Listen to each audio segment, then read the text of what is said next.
Hello there. I'm going to just talk in a minute about the Conservative Party and what the bloody hell they're doing with their leadership campaign and etc., and the damage they're causing to the country. But before I do that, I just want to address the last video I made and just make it clear my views on homosexuality. I don't care. I'm a liberal guy. Live and let live. The reason why I was using the I was being deliberately sort of trolling using slurs was because I wanted to address this vile piece of crap at Vox, who is stirring up the apocalypse and getting channels that do nothing wrong shut down or losing their source of income. Vile behaviour. So really, that's the reason why I did that. But some people, I think, in the comments, sort of took that as a license to then start sort of gay bashing. Leave me out of it. I'm not interested. Like the people, like the people that say I'm not racist. I've got black friends. Well, I'm not homophobic. I've got gay friends, some that I've met through doing this, and I'd hate for them to watch that video and thinking, oh, he's changed. I didn't realise he was like that. I'm not like that. Anyway, that's that bit. So Tories. I was compiling a list of front runners, who's likely to get the leadership. I don't really know. I mean, I think Boris is probably still the one that looks like he's going to edge it. I think it's probably the best thing for everyone that is the case. At least that puts somebody that's been clear pretty much most of the way how they feel about Brexit. Even though I don't trust him, I don't trust any of them. They're all self-serving narcissists, in my opinion. The only politicians in parties that I probably trust at this stage would be UKIP and For Britain. Not the Brexit Party either. I think no, I don't trust them. I know the majority of people in the country did, and I still think that's a good thing that in the MEP elections that Brexit Party won it so big. And for those people that are doing the mental gymnastics and trying to say that Remain won, you are delusional. It was the Brexit Party, and they won. Anyway, so I'm not interested in that. In anyone that wants to just try to say, "Oh, we're about this party," and you add this one and this one and this one. Don't you can't include the Tories and Labour because they've stood on the bloody manifesto. They stood on it. I mean, they're lying, cheating bastards, but they campaigned on that in the last general election. So then you have to include them, don't you? I mean, someone as simple as me can understand that.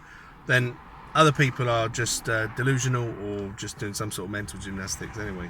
So the people want to leave.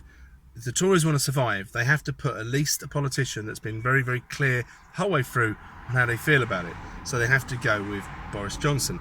But I fear that until the 22nd of May, we're going to have absolute mayhem, and it's going to just put more uncertainty on Brexit that we just don't need, because it's hurting the country. It's hurting businesses, small, medium, large businesses that have people that are completely apolitical, that just want to get on with their lives and don't want anything to do with this, are being hurt because of you fuckers in Parliament, and in particular the Conservative Party, who just don't care. You're so narcissistic. You just don't care, and you'll stand there like Gove. Gove's talking about doing coke. Clearly, he knows that people know he's done coke, so he thinks, "Oh, what's the best possible PR way I can get this out that I've done coke and it not hurt me?" That's clearly what that's about. I'm sure. I mean, I haven't even read the articles. That's my assumption, because he's a slimy little operator, isn't he? I just look at his face. I mean, he's just covered in privilege. Ugh. Anyway, so that's this one over, really. That's it. One last comment. So the only way the Conservatives survive is that it actually has Conservatives in the party, and they get rid of the people that are not Tories. So like someone like Mogg is Tory through and through. In fact, he puts the Conservative Party ahead of his own country, because he was on LBC and Nick Ferrari interviewed him, and he said it, and I put it on another video. I captured the clip. He actually said the words, "A bad deal is better than staying." He actually said that. go and look it up yourself. So and that was a day after he'd been given a dressing down by Theresa May, by headmistress. But people like that would want to save the Conservative Party, and they realise that they have to put through, get the no deal put back on there, and just leave on WTO terms, and then either wait for the EU to come to them for a deal shortly afterwards, or wait for the EU to just implode anyway, because all those countries are going to start losing their money, and if they're stubborn, either way, that is a massive nail in the coffin of the EU, us leaving on a no deal. Has to happen.